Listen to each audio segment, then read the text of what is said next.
औरंगजेब। लेकिन औरंगजेब के बारे में क्या कहा गया? औरंगजेब के बारे में कहा गया कि औरंगजेब ने इस देश के अंदर हिंदू भाइयों का सर्वनाश किया है, जो कि गलत तारीख है। औरंगजेब ने किसी हिंदू को नहीं मारा, इसलिए कि वो कुरान से ताल्लुक रखता था, शरीयत का पाबंद था, और शरीयत में किसी मुस्लिम तो दूर की बात, किसी हिंदू को मारने की परमिशन नहीं है।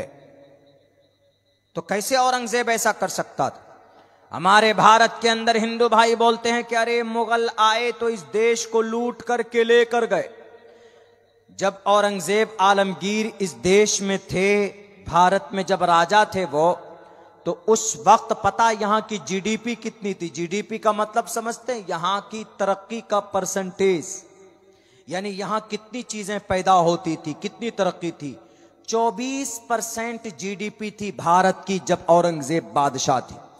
इतनी जीडीपी आज तक नहीं हुई।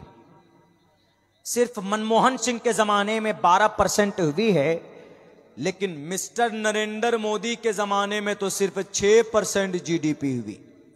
जब अंग्रेज आया तो अंग्रेज पता 200 साल में कितना पैसा यहां से लेके गया इस देश से? तकरीबन 39 लाख करोड़ रुपया अंग्रेज भारत से लेकर गया है। कितना? 39 लाख करोड़ रुपए। इतने पैसे कहां से आए थे?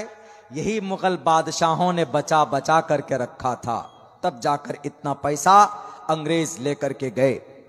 अंग्रेज औरंगजेब की कब्र को उठाकर फेंकने की बात करते हैं।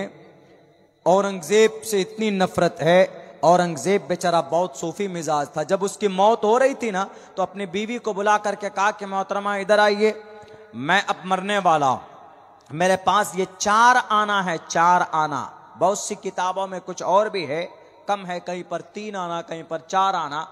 तो उन्होंने कहा कि ये जो 4 आना यानी 4 रुपया मानिए, ये मेरे पास 4 रुपया है, ये रुपए लीजिए, मैं जब मर जाऊं तो मेरे कफन का, दफन का इसी से खर्चा कीजिए। जो 4 रुपए है ये मैंने टोपी बना बना कर बेच कर उनसे मैंने पैसे कमाए। कौन कह रहा है? औरंगजेब, बादशाह, अखंड भारत का बादशाह, यानी उस वक्त में अफगानिस्तान से लेकर म्यांमार तक और इधर लद्दाख से लेकर श्रीलंका तक अखंड भारत। अभी तो नेपाल भी अलग है, बांग्लादेश भी अलग है, पाकिस्तान भी अलग है, म्यांमार भी अलग है, सब अलग। उस वक्त सब एक जगह पर था। उसका बादशाह कह रहा है कि मैं मरूंगा, मेरा कफन का काम ये 3 रुपए से करना लो, 4 रुपए से करना लो। और कहा कि जब मैं मर जाऊं तो मेरे तिजोरी में 400-300 रुपए रखे हुए हैं। बीवी को कह रहा, कहा ये पैसे कहां से आए? कहा कि ये सरकारी पैसा नहीं है, ये पैसे मैंने कुरान करीम लिख कर, कुरान करीम लिखता था, नकल करता था और उसको बेचता था, उससे जो हदिया आता उसको जमा करके रखता था। कौन? एक बादशाह। 400 रुपए। और ये कहा कि ये 400 रुपए जब मैं मर जाऊं तो वो 3 रुपए से मेरा कफन दफन का काम करना, बाकी ये जो 400 रुपए ये गरीबों में बांट देना। ये था औरंगजेब। और औरंगजेब के ताल्लुक से गलतफहमी फैलाई जाती कि औरंगजेब का कब्र वहां औरंगाबाद में, महाराष्ट्र में है तो उखाड़ कर फेंको। मेरे हिंदू भाइयों, मेरे आरएसएस, मेरे बजरंग दल के साथियों, एक फिल्म बनाई गई तो फिल्म देखकर आपका इनकलाब पैदा हो गया। फिल्म देखकर आप जागते हैं, हिस्ट्री पढ़ते नहीं है। हिस्ट्री पढ़िए। भारत के अंदर जितने भी हिंदू मुसलमान राजा हुए, ये अपने मजहब को नाफिज करने के लिए शासन नहीं करते थे। अगर करते तो अकबर के बादशाह, अकबर बादशाह था, अकबर बादशाह का सिपह सालार कौन? मानसिंह था। मानसिंह हिंदू था। मानसिंह ने अकबर के लिए 67 जंगें लड़ी है। और अकबर मुकाबला कर रहा महाराणा प्रताप से। महाराणा प्रताप हिंदू है। महाराणा प्रताप का सिपह सालार, फौज का सरदार कौन है? हकीम खान सूर, जो मुसलमान है। इसको तो छोड़िए जनाब, और करीब में आइए। मराठा के अंदर मराठा, अहमद शाह अब्दाली और मराठा फौजों का मुकाबला होता। अहमद शाह अब्दाली मुसलमान, मराठा के फौज हिंदू, दोनों में महाराष्ट्र में लड़ाई होती है।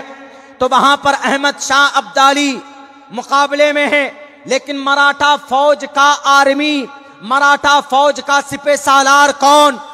एक मुसलमान था, उसका नाम इब्राहिम खान गुर्दी था। जो मराठा हिंदू फौज का सिपह सालार ताजीम मुजाहिद था। इसीलिए इस देश के अंदर नफरत फैलाना बंद करो। अल्लाह के कुरान में जुल्म को मना किया है। जितने भी मुस्लिम इंपेरर आए उनमें से किसी ने अगर कोई जुल्म किया है तो अल्लाह के नजर में वो मुजरिम होगा। हमारा रोल मॉडल नबी पाक अलैहिस्सलाम है। हमारा रोल मॉडल कोई औरंगजेब नहीं है। हमारा रोल मॉडल अकबर नहीं है। हमारा रोल मॉडल शाहजहां नहीं है। हमारा रोल मॉडल हुमायूं नहीं है। हमारा रोल मॉडल शेरशाह सूरी नहीं है। हमारा रोल मॉडल अलाउद्दीन खिलजी नहीं है। हमारा रोल मॉडल अहमद शाह अब्दाली नहीं है। हमारा रोल मॉडल कोई बादशाह नहीं है। हमारा रोल मॉडल जनाबे मोहम्मदुर रसूलुल्लाह सल्लल्लाहु अलैहि वसल्लम जो बादशाह थे। जब आपको मक्का से निकाला गया, आप मदीना गए। 10 साल के बाद मदीना से मक्का फतह करने आते हैं। 10,000 की एक ताकत है। 10,000 फौज लेकर निकलते हैं और फिर मक्कतुल मुकर्रमा के करीब पहुंचते हैं। हजरत सुफियान कहते हैं हजरत अब्बास से कि सुफियान, आज तुम्हारा भतीजा तो बड़ा बादशाह बनकर आया है। आज शायद मक्का के अंदर खून की नदियां बह जाए। हजरत अब्बास ने कहा कि सुफियान, ये बादशाहत नहीं है, ये नबुव्वत की शान है। मेरा भतीजा मोहम्मद इब्न अब्दुल्ला नबी है और ये नबुव्वत की शान है। अल्लाह के नबी मैदान में मक्का में दाखिल हुए। लोग चाहते थे, सहाबा चाहते थे कि जैसे हमको कल तक मारा था, हम भी आज मुकाबला करेंगे। हम भी आज खून की नदियां बहा देंगे। हम भी आज अबू जहल के चाहने वालों की गर्दन उतार देंगे। हम भी आज समाज की बहू बेटियों को बेवा कर देंगे। हम भी आज समाज की मासूम बच्चियों की, लड़कियों के गले से दुपट्टे को खींच लेंगे। हम भी आज यहाँ के औरतों को बेवा बनाकर छोड़ेंगे। लेकिन नबी ने कहा कि खबरदार, कोई किसी की एक कतरा खून नहीं बहा सकता। साहबा ने कहा, क्यों अल्लाह के नबी? कल तक अबू जहल ने आपके सहाबा को मारा, बिलाल हबशी को तड़पा कर मारा, बीबी सुमैया की जिस्म के टुकड़े किए, हजरत जुबैर की आंखें निकाल दी गई थी, आपको तड़पा तड़पा कर मारा गया था, आपके रास्ते में कांटे बिछाए गए थे, आपके सर पर पत्थर बरसाया गया था। आज मुकाबले का वक्त है, आज तो इंतकाम का वक्त है। नबी ने कहा कि बिल्कुल नहीं, अल्लाह ने मुझे जालिम बनाकर नहीं भेजा है। ए भारत के अंदर हिंदू भाइयों, हम अगर किसी के गुलाम हैं तो नबी के गुलाम हैं। हम किसी बादशाह के गुलाम नहीं है। हमारा कोई दुनिया के अंदर हम किसी की पैरवी नहीं करते। हमारा रोल मॉडल नबी, हमारा मेथड और सुन्नत, किसी की सुन्नत पर हम अमल करते हैं तो वो सिर्फ एक ही जात है, जनाब मोहम्मद रसूलुल्लाह। और मोहम्मद रसूलुल्लाह ने, सुनो, आज तक किसी इंसान को एक थप्पड़ मारना तो दूर की बात है, आपने किसी को उफ तक नहीं कहा है, आपने किसी को डांटा तक भी नहीं। हमारे नबी की ये शान है। बादशाहों की बात लाकर टारगेट करते।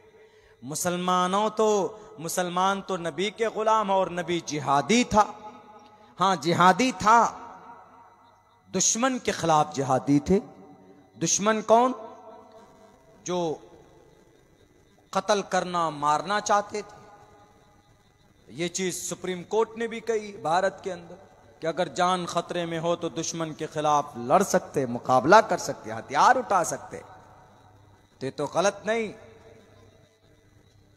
जितने भी बादशाह नबी के बाद हम किनको मानते? नबी पाक अलैहिस्सलाम के वफात के बाद हजरत अबू बकर सिद्दीक है, उन्होंने किसी पर जुल्म नहीं किया। हजरत उमर आए, उन्होंने जुल्म नहीं किया। हजरत उस्मान आए, हजरत उमर को चाकू मारा गया। हजरत उस्मान को इस जोर से तलवार मारी गई थी कि खून निकलकर, जो कुरान पढ़ते थे तो उस कुरान के वरक पर खून गिर गया था। आपने तलवार ऐसे हाथ से रोकी थी तो ये हाथ की उंगलियां कट गई थी। ऐसे थे हमारे खुलफाए राशिदीन सहाबा, हम उनको मानने वाले। कोई बादशाह को देखकर इस्लाम पर टिप्पणी नहीं होनी चाहिए। किसी राजा महाराजा की जिंदगी को देखकर कुरान पर कोई फैसला नहीं हुआ जा सकता। हजरत अली, हजरत अमीर मुआविया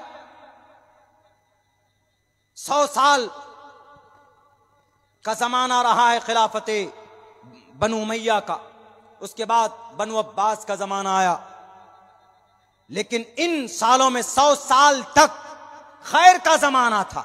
ये हमारे हीरो थे, हम इन्हीं की पैरवी करते हैं और फिर इन्हीं के मुताबिक हम चाहते हैं कि हमारी जिंदगी गुजरे और इनकी इत्तिबा में हमारी भलाई भी है। मुसलमानों, अस्हाबी कन्नुजूम बिअय्यिहिम इक्तदैतुम इहतदैतुम, सहाबा में से किसी भी सहाबा की भी अगर पैरवी करोगे तो कामयाब हो जाओगे, क्योंकि हर सहाबा, टोटल सहाबा कराम सितारों के मानिंदे। इसीलिए आज जो मोहरा बनाया जाता है कि नहीं जनाब फना बादशाह ने ऐसा किया, उसके कब्र को उखाड़ो, फना बादशाह ने ऐसा किया, ये मुसलमानों का ताल्लुक मुगल से है, मुसलमानों का ताल्लुक मुस्लिम बादशाहों से, राजाओं से है। अगर उनको धर्म फैलाना होता तो 350 साल में पूरे भारत के अंदर एक एक घर में इस्लाम का झंडा लहरा देते, लेकिन धर्म के लिए हुकूमत नहीं कर रहे थे वो। जरा पूछो आरएसएस के भाइयों से कि औरंगजेब से पहले हिंदू भाई गंगा में अगर स्नान करते थे तो गंगा में नहाने का टैक्स देना पड़ता था। यहां तक कि गंगा का पानी अगर लाते थे, आजकल जैसे कांवर में जाते हिंदू भाई, कांवर में जो पानी उठाकर लेकर आते हैं उसका टैक्स देना पड़ता था। हिंदू भाइयों नहीं मालूम है, पढ़िएगा पता चलेगा। लेकिन औरंगजेब जैसे ही गद्दी पर बैठा तो औरंगजेब ने सबसे पहले इन टैक्स को माफ किया कि टैक्स को माफ करो। टैक्स माफ कर दिया गया औरंगजेब के जमाने में। जो मंदिर जहां पर है वहीं पर रहेगा। मंदिर में जो पुजारी है उनको ग्रांट दिया जाता था, यानी सरकारी फंड से उनको पैसे दिए जाते थे। आज इमामों को तो तनख्वाह नहीं दी जाती है सरकार के तरफ से, सेंटर के तरफ से एक भी पैसा नहीं मिलता। लेकिन जब औरंगजेब था तो इस औरंगजेब ने मंदिर के पुजारियों को पैसा दिया। जो इल्जाम लगता है औरंगजेब पर कि औरंगजेब ने बनारस के अंदर मंदिर तोड़कर ज्ञानवापी की मस्जिद बनाई, गलत हिस्टोरी है। डॉक्टर बीएन गुप्ता 1971 के एमपी हैं ये। डॉक्टर बीएन गुप्ता अपने एक लिटरेचर में लिखते हैं और उसी लिटरेचर को पत्थर पर और पत्थर एक किताब में दर्शाया गया कि औरंगजेब ने काशी विश्वनाथ यानी जो वहां पर वाराणसी बनारस के अंदर है उस मस्जिद को, वो उस मंदिर को बारे में इल्जाम लगता है कि औरंगजेब ने उस मंदिर को तोड़कर वहां ज्ञानवापी मस्जिद बनाई और ज्ञानवापी मस्जिद का झगड़ा भी कोर्ट में चल रहा। लेकिन उसके ऊपर भी अभी पूजा की इजाजत दी गई। जैसे एक हिस्सा ये मस्जिद है, मस्जिद के बनारे में एक अलग किनारे में कह दिया गया कि नहीं पूजा करो, इसमें आहिस्ता आहिस्ता कहेगा कि आधे में पूजा करो, आहिस्ता आहिस्ता कहेगा पूरे में पूजा करो। यही होता है। बहरे कैफ ये इल्जाम लगता है कि ज्ञानवापी मस्जिद कभी मंदिर था, इसीलिए इस पर चर्चा होना चाहिए। क्योंकि विश्वनाथ की मूर्ति को तोड़कर उस मंदिर को हटाकर औरंगजेब ने यह मस्जिद बनाई, गलत हिस्टोरी है। औरंगजेब ने विश्वनाथ की मंदिर को बचाया था इसलिए कि वहां के जो लोकल बादशाह थे, औरंगजेब दिल्ली से यही कलकत्ता आ रहे थे। दिल्ली से कलकत्ता, उस वक्त कलकत्ता की धरती पर कैपिटल थी भारत की राजधानी, या आपके शहर कलकत्ता। दिल्ली से जब कलकत्ता आ रहे थे तो रास्ते में ये बनारस पड़ता, तो रास्ते में एक पूजा का जमाना था। हिंदू महिलाएं गंगा के घाट पर पूजा करती थी। तो वहां के लोकल राजाओं ने कहा औरंगजेब से कि औरंगजेब महाराजा आप रुक जाइए, आपके पास लाओ लश्कर होगा, हमारी समाज की बेटियां पूजा करेंगी। 2 दिन रुक जाइए, 2 दिन के बाद फिर आप चले जाइएगा। तो औरंगजेब ने कहा ठीक हम रुक जाते। डॉक्टर बीएन गुप्ता ने लिखा, किसी उर्दू मुकर्रिर, किसी उर्दू राइटर की किताब में नहीं है। डॉक्टर बीएन गुप्ता की ये रिपोर्ट पर और पत्थर किताब, और इस किताब को लिखने वाला डॉक्टर बट्टा रमन सीतारमैया जो पटना म्यूजियम के प्रिंसिपल है, वो अपनी किताब पर और पत्थर में लिखते। वहां कहते हैं कि जब औरंगजेब रुक गया औरतें पूजा करके घर पहुंची तो एक या दो लेडी नहीं पहुंची, औरत नहीं पहुंची, गुम हो गई। पूरे गांव के अंदर में शोर हो गया, पूरे बनारस के अंदर की समाज की दो बेटियां गायब है, जरा देखो कहां पर, दो या एक औरत। जब ढूंढा गया नहीं मिला, औरंगजेब को खबर पहुंची तो औरंगजेब ने कहा, अपनी बॉडीगार्ड से कहा कि जाओ ढूंढो, समाज की दो बेटी गायब है। अगर औरंगजेब हिंदू से नफरत करता तो एक हिंदू बेटी को क्यों ढूंढवाता, उसको कोई नहीं खुजवाता, या उसके लिए अपने बॉडीगार्ड को नहीं भेजता कि जरा जरा ढूंढ कर निकालो। लेकिन औरंगजेब ने अपने बॉडीगार्ड को भेजा कि बेटी कहां गुम हो गई है, कहां गई थी पूजा के लिए, कहा जी, कहा ढूंढो जरा। औरंगजेब भी बहुत ज्यादा फिक्रमंद हुआ। जब देखा गया एक मंदिर के नीचे एक तहखाने में, ऊपर में काशी विश्वनाथ की मंदिर थी, शिव जी की नीचे एक तहखाना था। उस तहखाने में उस औरत की नंगे हालत में बैठी हुई, उस औरत से पूछा कि क्या हुआ, कहा कि इस मंदिर का जो रखवाला है उसने हमारी इज्जत के साथ खिलवाड़ किया है। क्या लोकल जो बादशाह थे, वहां पे राजा थे, वो बड़े आक्रमण और गुस्से में हुए। उन्होंने कहा कि ये मंदिर तो अखंडित हो गई, नापाक हो गया है ये मंदिर, इस मूर्ति को उठाओ और इस मंदिर को भी तोड़ दो। इसलिए कि देखते होंगे आप, कभी कभी गणेश जी की मूर्ति को और कभी कभी दुर्गे माता की मूर्ति को हिंदू भाई जब उनका पूजा हो जाता है तो उस मूर्ति को विसर्जन कर देते हैं, यानी जाकर गंगा में बहा देते। और फिर देखते होंगे कि अगर कहीं पर कोई गंगा लेकर जा रहा है, गंगा जल लेकर जा रहा है, अगर किसी मुस्लिम का हाथ लग जाए तो कहते ये खंडित हो गया, नापाक हो गया। तो वहां पर भी उस मूर्ति के बारे में यही अकीदा चला कि यह मूर्ति अखंडित हो गई, नापाक हो गई है। इसीलिए वहां के नेता, वहां के लोकल राजा थे, उन्होंने कहा कि अब इस पूरे मंदिर को तोड़ दो। औरंगजेब ने कहा कि इस मंदिर को तोड़ दो, ठीक है, लेकिन मूर्ति की क्या गलती है, मूर्ति को उठाकर दूसरी जगह रखो। वो मंदिर तोड़ दिया गया, लेकिन मूर्ति को बचाया किसने? औरंगजेब ने बचाया। औरंगजेब ने उस मूर्ति को दूसरी जगह पर रखवा कर अभी जो काशी विश्वनाथ की मंदिर है, उस मंदिर को बनाने वाला औरंगजेब रहमतुल्लाहि अलैह। हिंदू भाइयों, ये तारीख मीडिया वाला तुम्हें नहीं बताएगा, ये तारीख किसी नेता की स्पीच में नहीं मिलेगी। क्यों? क्योंकि अगर सही बात सामने आ जाएगी तो हिंदू मुसलमानों में नफरत नहीं होगी, दोस्ती हो जाएगी। इसीलिए कभी भी कोई मुसलमान बादशाह जो अल्लाह से डरता हो, वो कभी भी गलत कदम नहीं उठा सकता। हिंदू है तो क्या हुआ, वो अनेक खुदा की इबादत करते हैं, अनेक ईश्वर की इबादत करते हैं।